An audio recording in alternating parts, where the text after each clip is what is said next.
Amigos e amigas, dando sequência à série de artigos referentes à construção da Ponte Rio-Niterói, ou Ponte Presidente Costa e Silva, apresentaremos neste artigo 42 dados dos processos executivos das estruturas da ponte sobre o mar.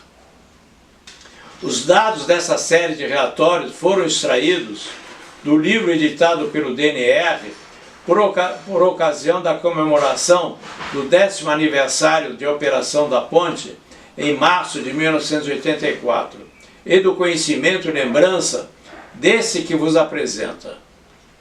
As fotos foram copiadas do livro mencionado acima e do livro Ponte Rio-Niterói, 50 anos, editado pela concessionária Ecoponte.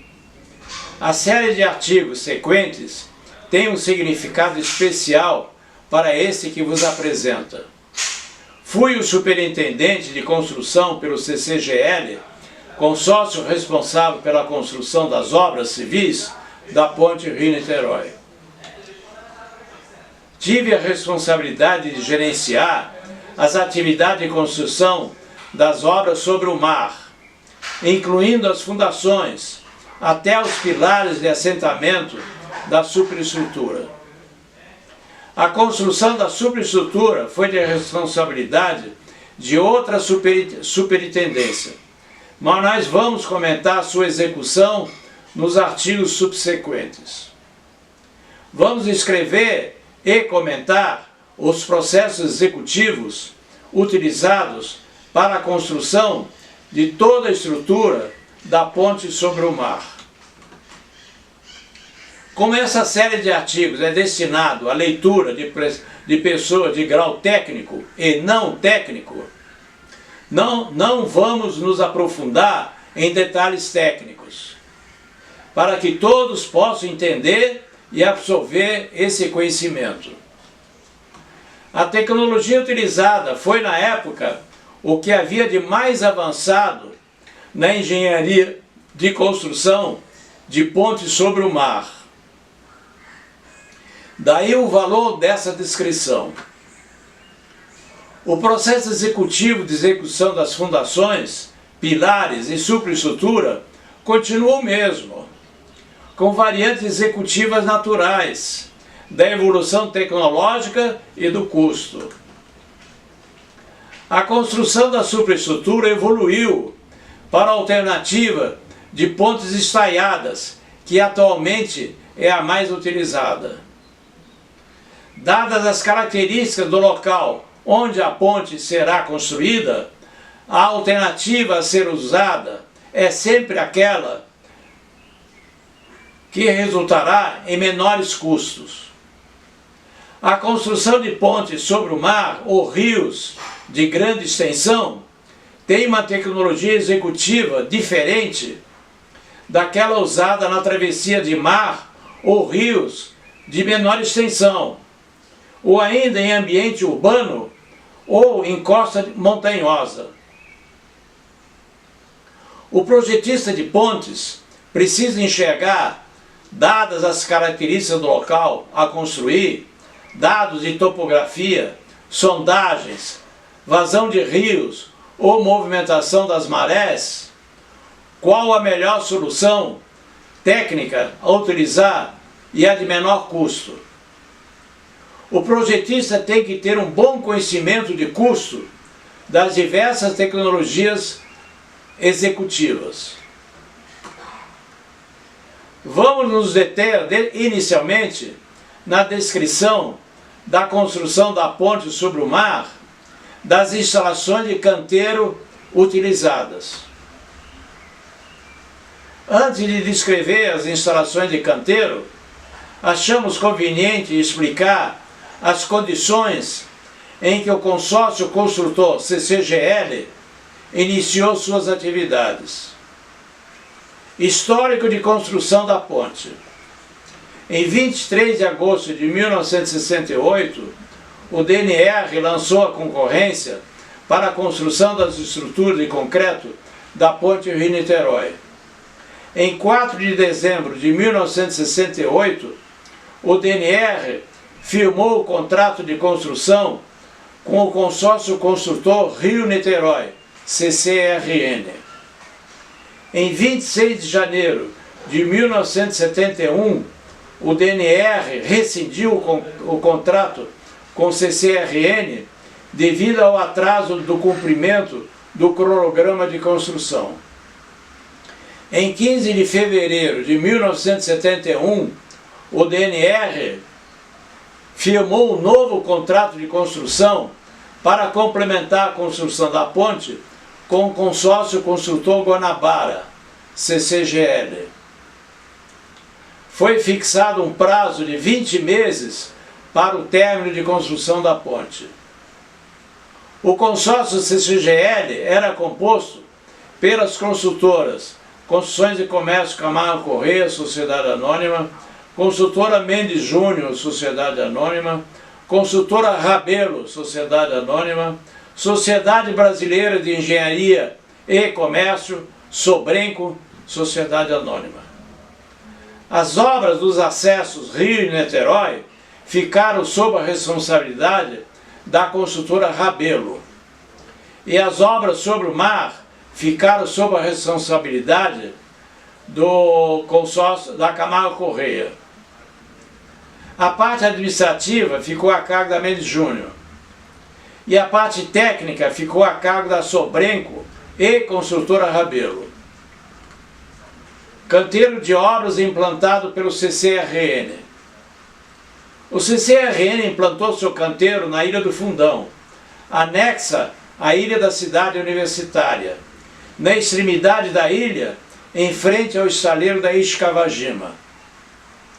Foram implantados os escritórios administrativos do DNR e do CCRN, canteiro de fabricação de aduelas e concreto da superestrutura, oficina mecânica, pátio de ferro, carpintaria e carreira para manutenção do equipamento marítimo. O CCRN implantou uma fábrica de camisas metálicas para revestimento dos tubulões de fundação dos pilares, que consistia do equipamento para abrir as bobinas de chapa de aço de 3/8 de polegada e solda em espiral concomitante das camisas, e uma carreira para estoque das camisas fabricadas. Na área de navegação, o CCRN instalou uma carreira para a manutenção do equipamento marítimo e uma doca para embarque de mão de obra e materiais para o mar. O CCRN construiu flutuantes de concreto para apoio das centrais de concreto e guindastes. Os flutuantes maiores mediam 30 por 10 por 1,5 m e outros com medidas menores, e flutuantes metálicos para transporte de materiais. Para a movimentação dos flutuantes, o CCRN adquiriu e alugou rebocadores. Para a movimentação da mão de obra e materiais menores, o CCRN adquiriu e alugou barcos de madeira chamadas baleeiras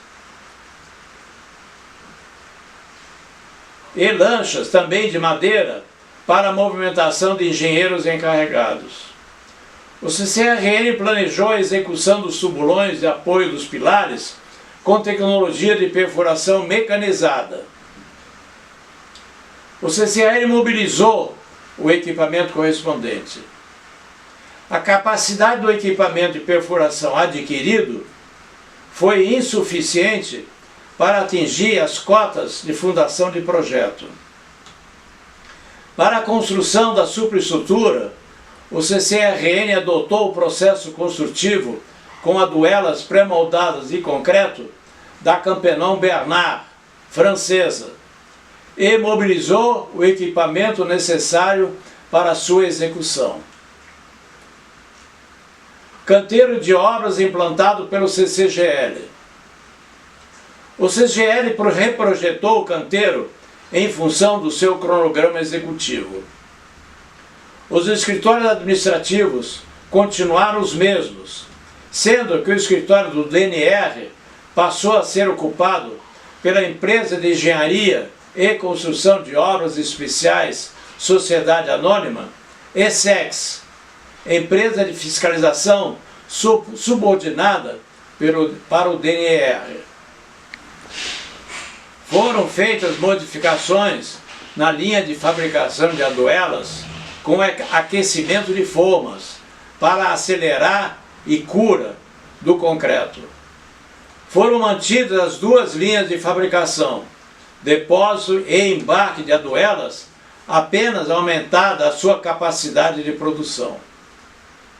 Foi implantada uma oficina industrial e ampliada a oficina mecânica e elétrica e a oficina do equipamento de navegação e sua respectiva carreira. Na fábrica de camisas metálicas foi ampliada a carreira para a descarga das camisas fabricadas no mar sobre boias. O rebocador alçava e prendia o cabo de uma camisa metálica por uma alça soldada na camisa e rebocava a mesma para ancorá-la próxima à plataforma onde seria utilizada. A pedra para o concreto foi obtida de uma pedreira implantada na Ilha da Conceição, em Niterói. A rocha era um guinais com elevado índice de pó, no ensaio Los Angeles. Apesar desse índice desfavorável, a rocha foi aproveitada. A instalação de britagem foi montada em frente à pedreira e embarcada em chatas para a alimentação das centrais de concreto flutuantes. A areia foi obtida através de dragagem de jazida de rio em Rio Bonito, ao norte de Niterói. A areia era transportada para a Ilha da Conceição e descarregada em pilha, junto às pilhas de agregado produzidas pela instalação de britagem e igualmente embarcadas em chatas. O cimento era fornecido pela fábrica de cimento Alvorada, localizada no estado do Rio de Janeiro. O material era transportado a granel por carretas e descarregado em silos, localizados junto ao cais de minérios, no cais do Porto do Rio de Janeiro. Dos silos, o cimento era transferido para duas barcaças com silos para alimentação das centrais de concreto. Essas barcaças tinham um compressor para a transferência do cimento. Na área de navegação, foi ampliada a doca para a carga de materiais e embarque e desembarque de trabalhadores. Foram adquiridos 5 novos rebocadores ou empurradores, com 2 motores Scania de 250 cavalos cada um. Foram adquiridos flutuantes metálicos, com medida de cerca de 30 por 10 por 2 metros, para apoio e transporte de equipamento e materiais. Foi ampliada a frota de baleeiras para a movimentação das equipes de trabalhadores e materiais de pequeno porte, e barcos para transporte de pessoal, com capacidade de até 200 pessoas. Foram adquiridas novas lanchas da Cabrasmar, de fibra de vidro, motor Penta-Volvo para 4 passageiros, para apoio de engenheiros e encarregados do CCGL e da ESSEX. O planejamento de implantação das fundações pelo CCGL previa a perfuração mecanizada dos subulões com equipamento mais potente do que aquele utilizado pelo CCRN. Esse equipamento era de tecnologia inovadora, pouco conhecida pelo mercado. Ele tinha seu tempo para ser projetado, fabricado, fornecido, treinamento de equipes e iniciada sua operação. Em vista dessa demora, o CCGL propôs para a ESSEX iniciar as fundações dos pilares na parte de menor profundidade, tanto do lado Rio como do lado Niterói, usando a tecnologia do ar comprimido. A ESSEX aceitou a proposta e o CCGL mobilizou o recurso para a execução de tubulões de ar comprimido até a profundidade de 30 metros, que é a profundidade máxima permitida pela lei, insuportável pelos trabalhadores, em uma escala de produção industrial. Para a perfuração mecanizada dos tubulões, com profundidade maior de 30 metros, o CCGL mobilizou equipamentos de perfuração de origem alemã, montados sobre plataformas com pernas de origem holandesa. Para a concretagem dos tubulões, foram usadas centrais de concreto sobre-flutuantes. Como mencionado acima, o processo executivo para a perfuração e concretagem dos tubulões era inovador. Para a execução da superestrutura foi mantida a tecnologia da Campenon Bernard para a fabricação e montagem das argoelas de concreto. Foram feitas algumas modificações no processo executivo para acelerar a produção. Vamos seguir com o tema nos próximos artigos, evitando aprofundar a parte técnica para se manter atraente para as pessoas menos familiarizadas com o assunto. No caso de ter ficado alguma dúvida, faça suas perguntas, responderemos com prazer. Deixem seu like.